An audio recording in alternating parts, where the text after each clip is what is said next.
Morning from the kitchen, folks. In this film today, I'm going to be making a Sunday roast beef chuck joint and veggies. Let's have a look at that beef chuck joint. And here it is, and it's a beauty. A real bargain at £16.88. It weighs 1.79 kilos, and I think that's a pretty good price for a piece of meat like that. So the beef chuck, so if you're not familiar with chuck, because it's not a term that we use a lot in the UK when we're talking about beef cuts, it's the bit behind the head, on the flank behind the head, above the brisket layer. It's usually really, really tasty, and it's the piece of beef that you quite often get steaks cut from. So today I'm cooking my beef chuck in the pan, in the pot, whatever you want to call it. It's one of those ones that drips from the top and allows it to baste, so it keeps it nice and moist. So I want to get this in here first, and I want to sear it. So I'm just going to get the beef chuck out of the packet. Then I'm going to get the tap on shower mode, like so. And I'm just going to give it a little rinse, clean it off. It's a cracking piece of meat, this. Right, there's my chuck, ready to go in the pan. So I'm just going to stick a bit of oil in the bottom of the pan. I don't want it to burn on there and stick. And then the meat joint goes in. I'm just going to rub it round so it's coated in the oil. The pan on the ring, get the gas on, ignite that. Woof. Right, I'm just going to turn that down, and I want to wait to hear some sizzling. So it's beginning to sizzle. I want it to seal, but anyway, I'm going to prepare some veg to go in there too. I've got some onions, carrots and mushrooms. So I'm simply going to top and tail my onions, get the horrible outer layer off. That's it, get all that nasty off. And then I've got a nice onion underneath. And with this, I'm simply going to cut it in half, and then I'm going to cut it down into nice small pieces. And this onion is going to cook alongside the beef. And when it's cooked alongside the beef, it's going to go into the gravy. I'm not bothered about the pieces being too small. Okay, I've got to do that with the other onion. Come back to you in a sec. That's both my onions chopped. It's now time to turn the beef over. And I'm just going to use a couple of knives to do this. So put it there, and then put it on that side. Lovely. So you can see the top of the beef is now a completely different colour to what it was. That's now sealed it. I've got to do the same with the bottom. By sealing it, I'm keeping the juices inside the beef when it's cooking. It means I'm going to have a much juicier and less dry joint. And it should keep a lot of the flavour in there too. Okay, it's had 3 minutes on the other side. I'm just going to turn it up. And I'm going to try and now seal the edges around the sides of it. Hopefully that's going to work. So I'll just stand it upwards this way, and then I'm going to keep turning it round. So when I've sealed all of it, I'll come back to you. Right, so that's seared all around. I'm going to add about 200 ml of water into the bottom of the pan. And all of my onion I'm now going to put around the beef joint. So I want to get it off the top because the lid won't close properly. And I want to make a nice onion bath around the beef joint with that water. Okay, so that is the story so far. Now I'm going to deal with my carrots. I've got 5 carrots. I'm simply going to top and tail them, take the top off, the bottom off, top off, bottom off, etc. Right, I've washed the carrots under the tap, but I am absolutely not peeling them. That is a waste of time, and it's a waste of carrot, to be honest. So I'm going to take each carrot and I'm going to cut it in half lengthways, and then I'm going to go down the carrot and I'm going to cut it in half that way, like so. And I'm going to layer these around the beef joint on top of the onions. Just like so. I'll come back to you when the carrots are in the pan. That's my carrots on top of the onions around the beef joint. Now it's the mushrooms. And they're nice and big mushrooms, so I'm just going to use 3 of them. And I'm going to take each mushroom and I'm going to cut them into quarters, like so.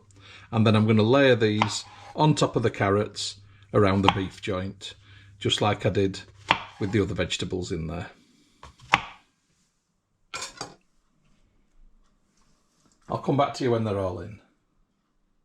And that's now all the mushrooms, all the carrots and all the onions in the pan around the beef joint. Right, I'm now going to add some flavours into this, and I'm just going to begin with some pepper, and I'm just going to sprinkle some pepper on top of the beef joint and on the veggies around. This is just normal white pepper. Instead of salt, I'm going to use soy sauce. I like soy sauce. It adds a bit more flavour than salt, but I don't want to put too much in. So this is dark soy as well, which is thicker and saltier. I'm putting it primarily on the beef so it seeps in and around it. I'm then going to add some basil. And I'm going to sprinkle that all around. I do like basil. A good amount of it. Smoked paprika, a favourite. And yes, the purists will say, you shouldn't be adding this. This is not traditional. Well, I did say it was my take on a traditional Sunday roast. So I can put what I want in my take on a traditional Sunday roast.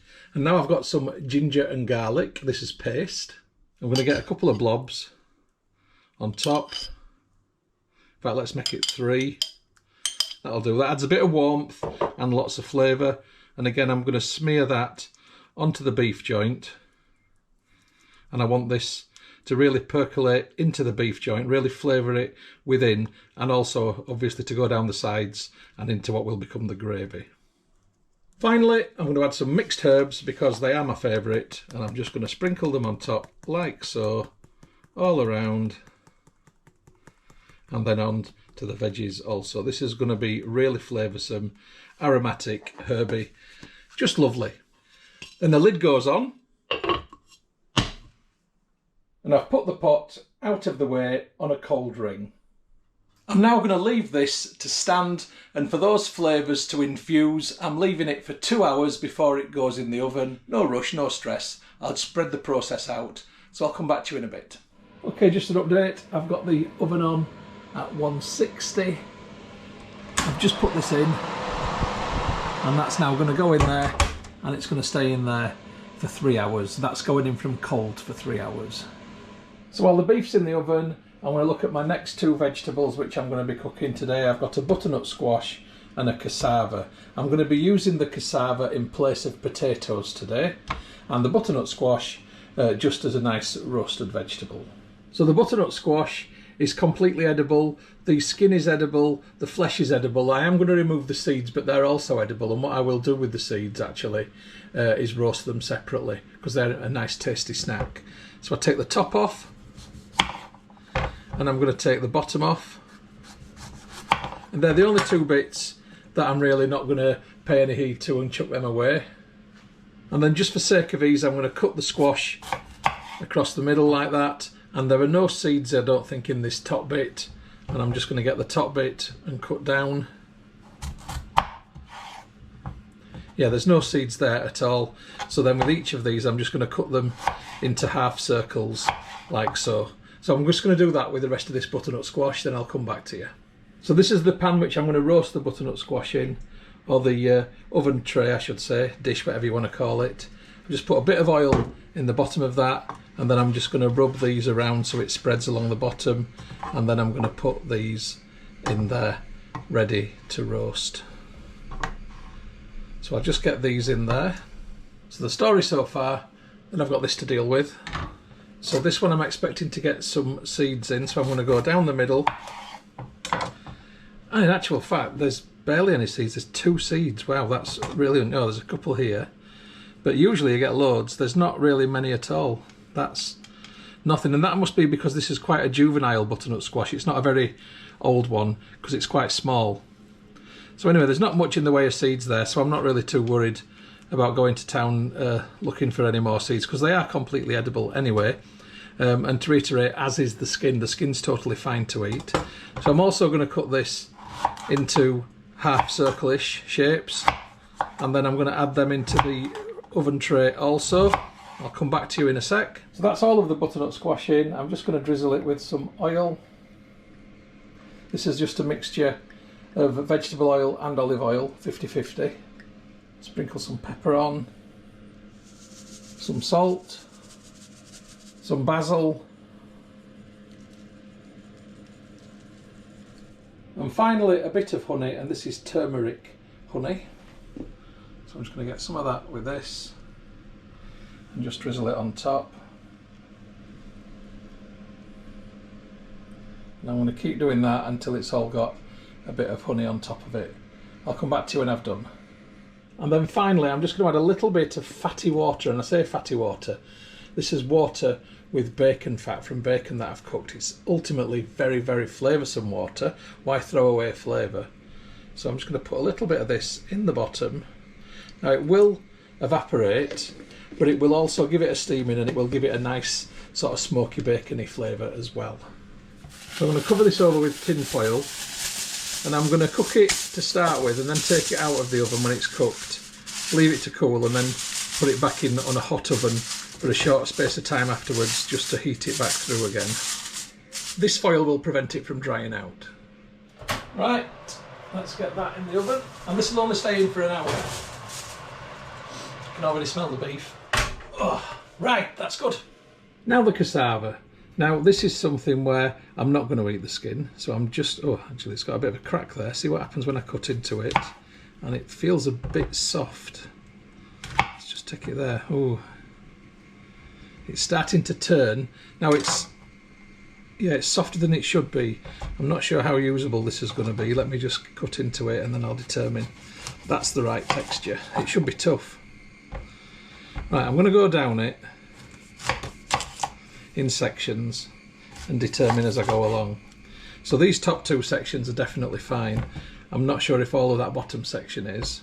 But with the cassava, what I want to do is remove the skin. So just cutting down it like so. And it's going to take me a little while to do this. So once I've removed all the skin from the cassava, I'll come back to you. So I've ended up with a very small amount of cassava. Not really enough to do much good with, but I was going to use it like potatoes. I was going to try and make mashed potatoes with it. Obviously not mashed potatoes, mashed cassava. Let's get that bit off. But you know what, let's get it in the pan and see what it looks like. It doesn't take long to boil, and it's got a nice nutty flavour.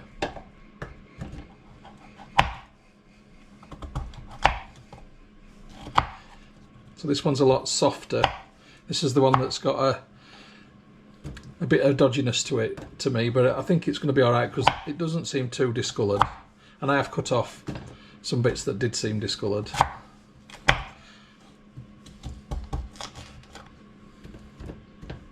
Looks a bit like tofu, doesn't it? So this is the rest of my bacony water, my bacon fatty water that I put on the butternut squash. I'm going to pour that into the cassava. I'm going to add a bit more water just to ensure it's covered.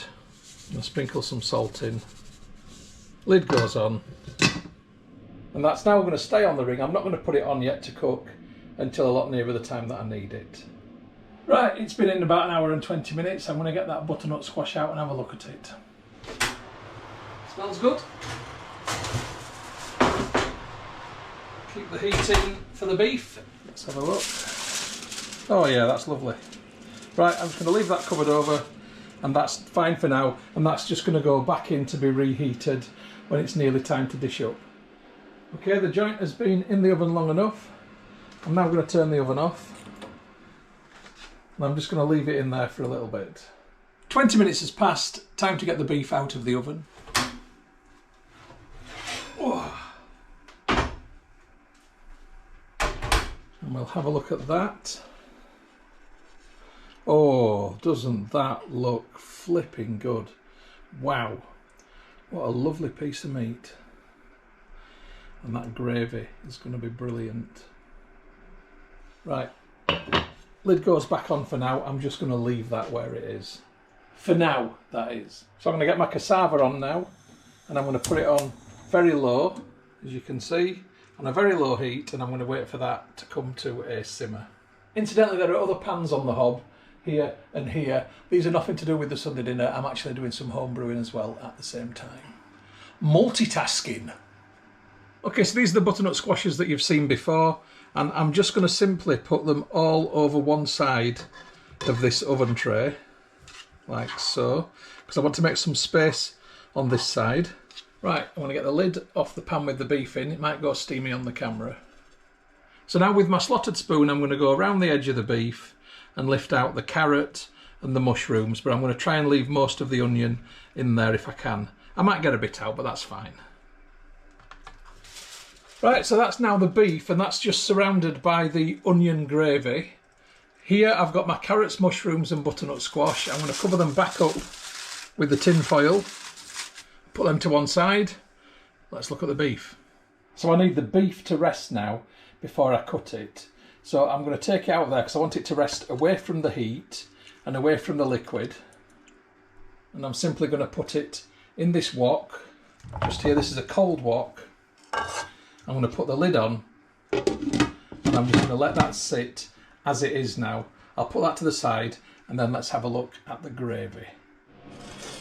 So this is going to be lovely. It's going to be so flavoursome, but it's still too thin. So I need to thicken this, and there's two ways I can do it. First of all, what I'm going to do is I'm going to pulp it and blend it to break the onion fibres down to give it an extra thickness. But then I'm going to add a little bit of flour in there before reheating it too. So the cassava is coming to a simmer. I've got my veg there just chilling. I've got my beef there just resting. So now I'm going to go back to my gravy. I'm now going to pour my gravy on top of the mixing bit. We get the lid back on. So I've got some more plain flour here, and I'm going to add 1, 2, 3 heaped teaspoonfuls of it into there. Don't want it going everywhere. And let's mix.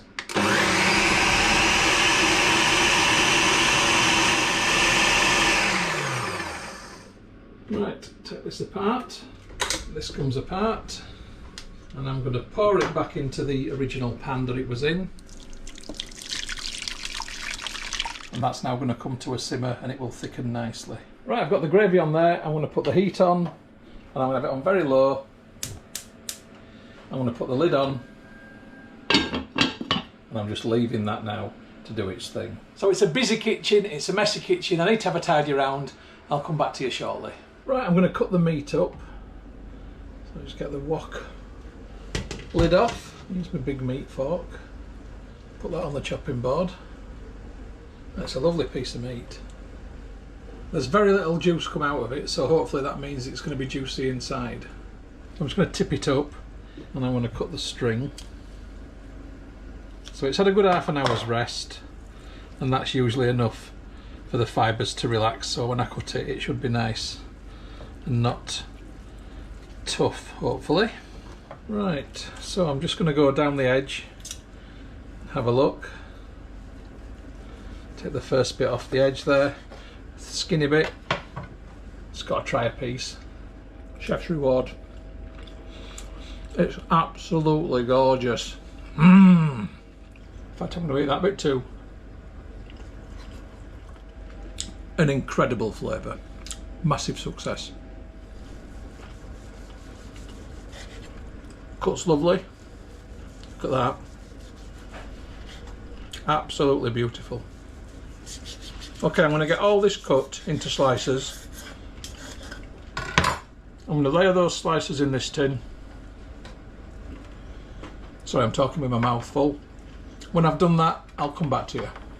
So there's the beef joint, and that will go back in the oven for 10 minutes, but for now I'm just going to cover that over and leave it. Right, the cassava's coming off. Right, I'm going to drain my cassava into this plastic jug. The reason I'm doing that is that I might use this liquid in a soup I'm going to make tomorrow. It's got lots of flavour in it. Now my cassava is going to go into this bigger wok, like so. Now with my potato masher, I'm going to break this down. When I've got all this mashed down, I shall come back to you. So that's pretty mashed, but it's dry, so I'm going to add some knobs of butter into it and a dash of milk. And I'm now going to continue to mash it together. It's a very stiff mixture, stiffer than mashed potatoes, but it will loosen up. And I'm going to mix it together with the wooden spoon. That's it, it's loosening now.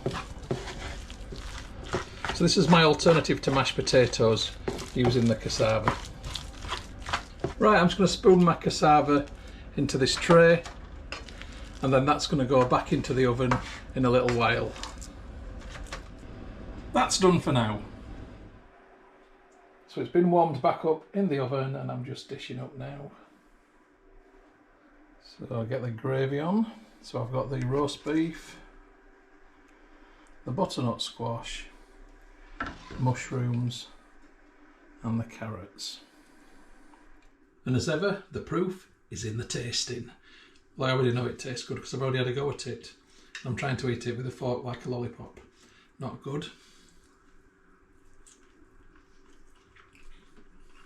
Oh, it's beautiful. And the gravy from the onions around the outside, just stunning. Oh, it's really nice.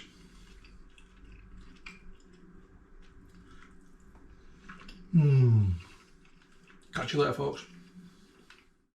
The film that you've just watched is a Moss Home and Garden production. You can find more by going to www.mosshomeandgarden.co.uk. I'd just like to say thank you very much for supporting my YouTube channel and for watching my films. It really is very much appreciated. If you haven't already done so, please subscribe to my YouTube channel in order to receive future updates about the home and garden films which I upload. You can find my YouTube channel by going to www.mosshomeandgarden.co.uk. Please click on the red subscribe button. When you've done that, a little bell will appear. If you press that also, then you'll get future updates about the films which I upload. If you like my films, if you like my style of filming, then you might also like my travel channel, which you will find by going to youtube.com/Stuart Moss or type in www.mosstravel.tv. Again, if you could subscribe to that channel, it would be hugely appreciated. If you'd like to get Moss Home and Garden updates on Facebook, then please open Facebook and do a search for Moss Home and Garden and you will find the page. If you like the page, then you will get future updates on there. And if you'd like to connect on Instagram for home, garden and travel photography, as well as some stories, then my username is StuMoss, STUMOSS. If you'd like to connect on Twitter, then my username is @StuartMoss. And if you'd like to contact me about film usage or any other issue, please just email me on stewmosshomegarden@gmail.com.